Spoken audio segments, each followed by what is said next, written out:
de cette loi Evra et en dire quelques mots parce qu'il y a des parents, il y a des enfants. Et je voudrais donc... Evra, c'est éducation à la vie relationnelle, affective et sexuelle. C'est un programme d'éducation qui s'est mis en place dès la rentrée, septembre 2025. Et c'est un processus éducatif, nous dit-on, qui implique une réflexion en vue d'accroître des aptitudes des jeunes, mais des tout jeunes, puisque c'est à partir de la maternelle. On nous dit 5 ans, mais maternelle, c'est encore plus jeune. Pour accroître donc et opérer des choix éclairés, favorisant l'épanouissement de leur vie relationnelle, affective, sexuelle, le respect de soi et des autres. Et je voudrais me lever comme d'autres voix ont pu se lever avant moi pour dire que c'est une honte, que c'est très grave, que je pense que là on a franchi vraiment une ligne rouge, qu'il n'y aura pas de retour possible en arrière. Et vous savez, je suis dans la délivrance et ce qui se passe, ça s'appelle de l'abus. C'est équivalent à un abus sexuel, dans le sens où parfois on croit que l'abus sexuel, c'est simplement un viol. On croit que l'abus sexuel, c'est des attouchements, etc. Ce n'est pas que ça, l'abus sexuel, vous voyez. L'abus sexuel, c'est également quand on oblige quelqu'un à voir des choses qu'il ne désirait pas voir dans le domaine sexuel. Notamment à la télévision, quand il y a du contenu pornographique et qu'un jeune est exposé à cela, c'est un abus sexuel. Pour les enfants, j'ai entendu des témoignages que les enfants sont extrêmement choqués. Donc c'était d'autres années, d'autres témoignages, parce que les images sont évidemment très choquantes. Et je qualifie ça d'abus sexuel, vous voyez. Je qualifie ça déjà de traumatisme dans l'esprit des enfants, mais l'esprit des jeunes aussi, parce que un enfant n'a pas et ne doit pas avoir accès à une vie affective et sexuelle. Il ne doit pas avoir d'initiation à ces choses, parce que ça crée en lui des perturbations. Le cerveau n'est pas mûr pour cela, le corps n'est pas préparé à cela, le psychisme n'est pas prêt pour cela. Et la Bible nous dit, notamment en Cantique des Cantiques, qu'il ne faut pas éveiller la sexualité avant l'heure. Ça veut dire quoi? Ça veut dire que Dieu a créé l'homme, et évidemment le corps, à un moment donné, va se transformer au moment de la puberté. Et on est censé écouter les questions et le questionnement des jeunes. On ne va jamais, vous voyez, apporter des réponses sans qu'il y ait questionnement. En tout cas, dans ce domaine très sensible de la sexualité, il ne doit pas y avoir d'éveil précoce. Nous le savons par expérience que tout éveil précoce, c'est déjà une forme d'abus. Donc, moi, je veux dire aux parents, aux professeurs, aux enseignants, que vous ne pouvez pas être d'accord avec cette loi inique qui va forcément créer des traumatismes, des chocs dans l'esprit des enfants. Donc, voilà, ce n'est pas à moi de vous dire ce qu'il convient de faire, mais je crois qu'on doit dire haut et fort qu'on n'est pas d'accord avec cela. Il va y avoir une génération d'enfants qui va être perturbée, et tout traumatisme, on sait que c'est une voie d'accès pour le diable. Comment le diable vient dans la vie des gens? Essentiellement à cause des traumatismes dans l'enfance. Donc, s'il entend un discours sexualisé, c'est de l'abus sexuel. Je sais que parmi vous, certains ont travaillé avec des enfants et savent de quoi je parle. Ça ouvre des portes aux esprits impurs, ça ouvre des portes à une perturbation dans évidemment tout ce qui est la sexualité. Donc il faut s'attendre dans cette génération qui vient là à ce qui est beaucoup besoin compris pour eux, parce qu'on veut les exposer à toutes ces choses, parce qu'on sait très bien, comme je l'ai dit, que s'il y a un traumatisme dans la petite enfance, vous liez déjà une personne. Et le diable va surfer sur des traumatismes. Voilà, donc c'est une forme de violence visuelle, auditive, et l'enfant n'est pas du tout prêt pour cela. Le cerveau de l'enfant n'est pas prêt, les psychologues le savent, Et ce sont, et je n'ai pas peur de le dire, des programmes qui ont été établis dans les loges franc-maçonnes et qui poursuivent un but évidemment, de salir les enfants et d'amener toute une perturbation sexuelle, entre autres psychologique, affective, etc. Donc voilà, je ne m'étais pas encore exprimée sur le sujet, mais nous sommes extrêmement choqués. Après, il faut que ces choses arrivent, toutes les lois iniques, mais si vous avez des enfants, voyez ce qu'il convient de faire. Si vous êtes enseignant, voyez ce qu'il convient de faire, mais on ne peut pas laisser faire et se dire, bon, ce n'est qu'une initiation, ça va commencer par ce qu'ils appellent la vie relationnelle. Non. Vous savez, quand une personne et des gens sont d'accord pour franchir ces lignes rouges et aller dans les écoles pour enseigner ces choses, ils ont eux-mêmes des problèmes. Évidemment, tout ce qui est impur vient aussi et se transmet. Donc on doit protéger nos enfants. Je regrette aussi que les parents ne protègent pas suffisamment leurs enfants à l'heure actuelle. Les parents chrétiens doivent absolument faire du protectionnisme envers leurs enfants. Je vous dis qu'il est préférable de mettre vos enfants dans des écoles privées. Je sais que c'est la rentrée, pour certains c'est peut-être trop tard, mais il y a encore quand même dans les écoles privées une certaine protection. Donc protégez vos enfants. Questionner les instituteurs, les directeurs. Quand mes enfants étaient petits, je n'avais pas peur d'aller régulièrement voir la directrice. Et quand c'était Halloween, je n'étais pas d'accord. Ils chantaient des chants épouvantables, lucifériens et autres. Les parents ne disaient rien. Et moi, je disais, je ne veux pas que mes enfants chantent cela. Alors, je suis peut-être passée pour quelqu'un d'extrémiste, mais ça ne me dérange pas. Je préfère exercer du protectionnisme sur mes enfants plutôt que de laisser des liens, des traumatismes se faire. Ça, c'est la première chose que je voulais dire sur la loi Évra. La deuxième chose, c'est que peut-être certains d'entre vous ont entendu que cette nuit, il y a un phénomène céleste, spectaculaire, qui va se produire. C'est une éclipse lunaire totale.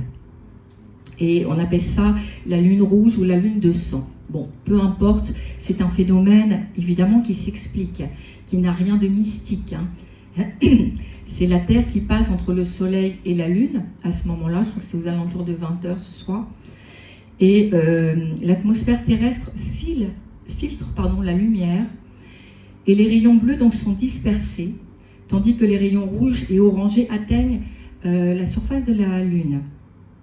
Et donc le résultat, c'est que nous avons une lune rouge, et certains, évidemment, l'appellent lune de sang. Mais c'est une lune rouge, et c'est quelque chose qui est déjà arrivé en 2022, qui arrivera et qui arrive, voilà, pas très souvent, mais qui arrive. Et c'est assez rare, mais la Bible parle de ce type de phénomène, et à chaque fois, quand la Bible en parle, elle le met quand même, il y a une symbolique quand même, et je voudrais partager un peu avec vous cela. Donc, quand la Bible dit la lune changeait en sang, donc c'est évidemment la lune rouge. Et donc, elle est mentionnée, Joël, le prophète Joël, au chapitre 2, verset 31, va mentionner « Le soleil se changera en ténèbres et la lune en sang avant l'arrivée du jour de l'Éternel. » C'est repris également dans Actes 2:20, donc certains pourraient dire c'est l'Ancien Testament, voilà. C'est le Nouveau Testament également, Actes 2:20, où on voit que c'est repris également. Et vous avez Apocalypse 6:12, lors du 6e sceau, Jean voit la lune devenir rouge comme du sang. Et moi, ce qui m'intéresse, et je pense qu'il nous intéresse ce matin, c'est que c'est un symbole aussi spirituel. Vous voyez, les choses, le Seigneur nous demande de ne pas nous occuper de l'astrologie, parce que depuis la chute, tout ce qui est astral, et évidemment, ce sont des choses que le diable a mis sa main là-dessus. Et il nous demande aussi, au niveau astronomie, de ne pas non plus trop nous en inquiéter. Mais il y a quand même des signes, et ce sont des symboles, et à chaque fois, comme ça, il y a la lune rouge, la lune de sang. C'est des temps de bouleversement spirituel.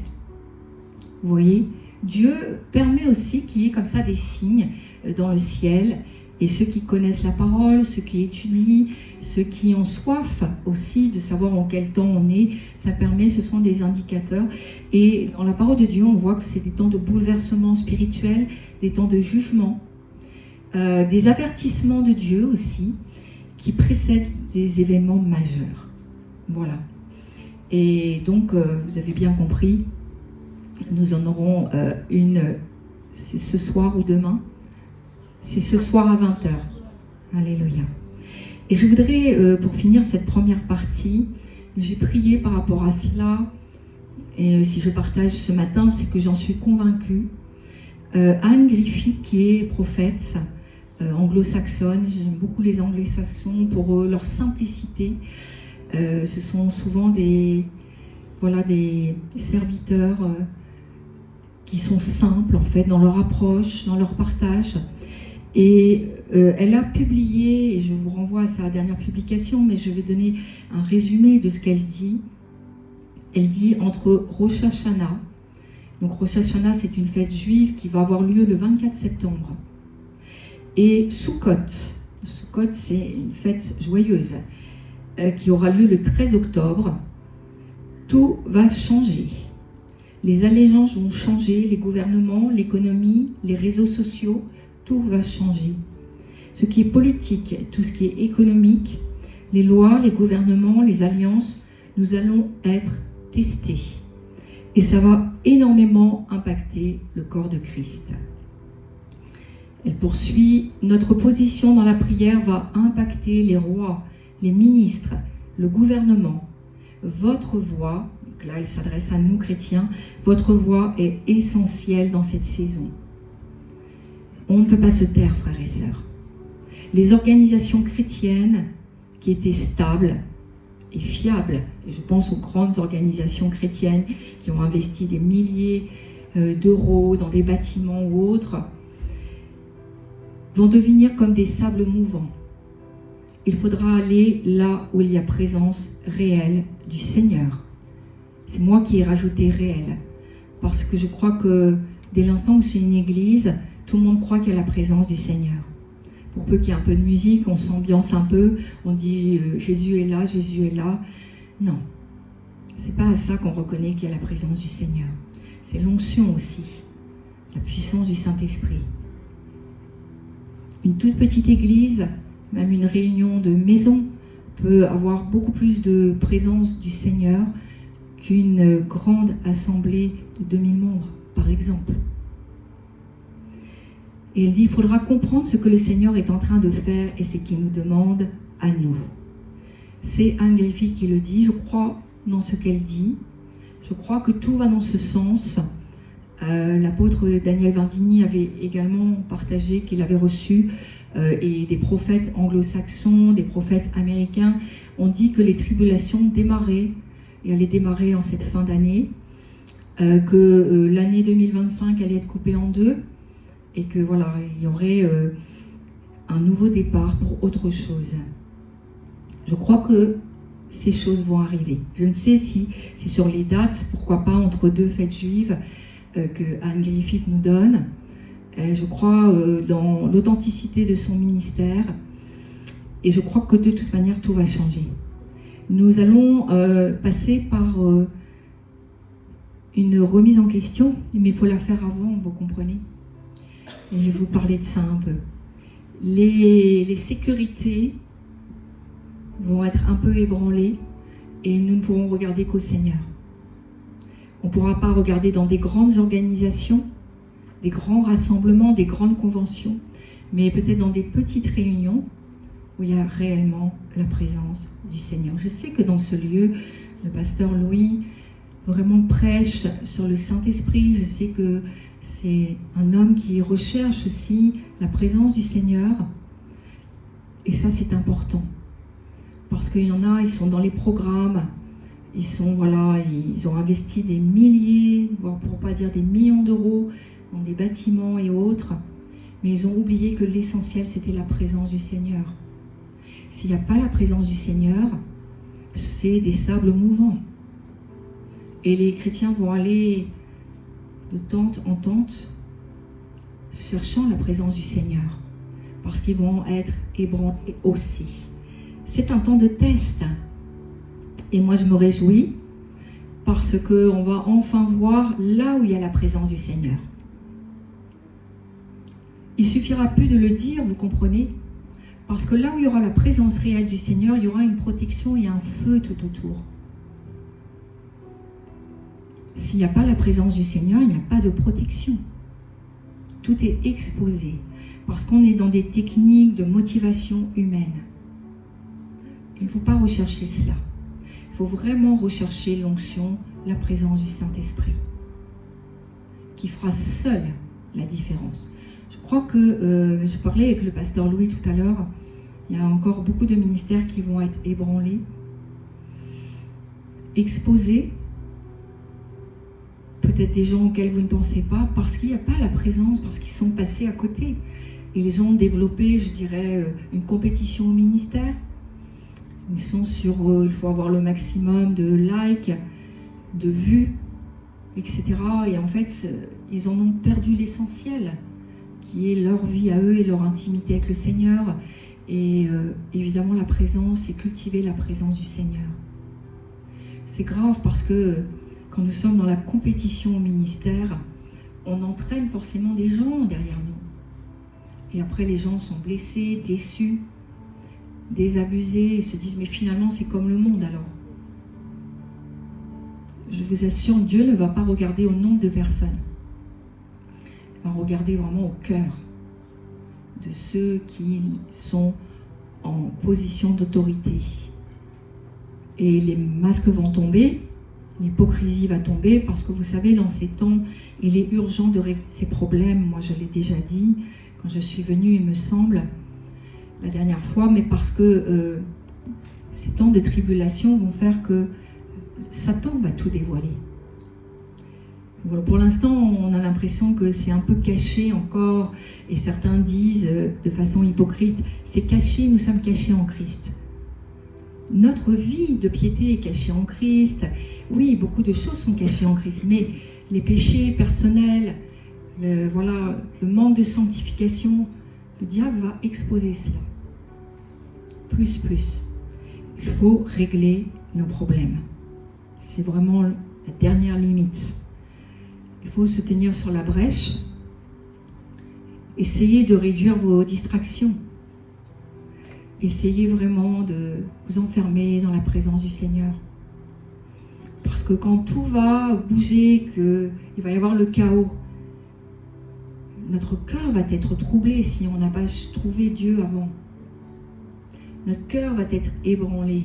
Et on va se dire, mais où est Dieu dans tout ça ? Je rappelle que Dieu est au contrôle.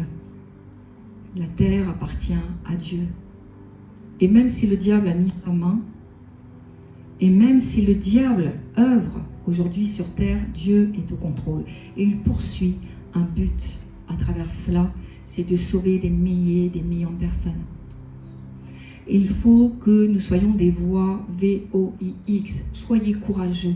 Allez dire que la loi Évrard, c'est très grave. Allez prévenir les parents, les enseignants.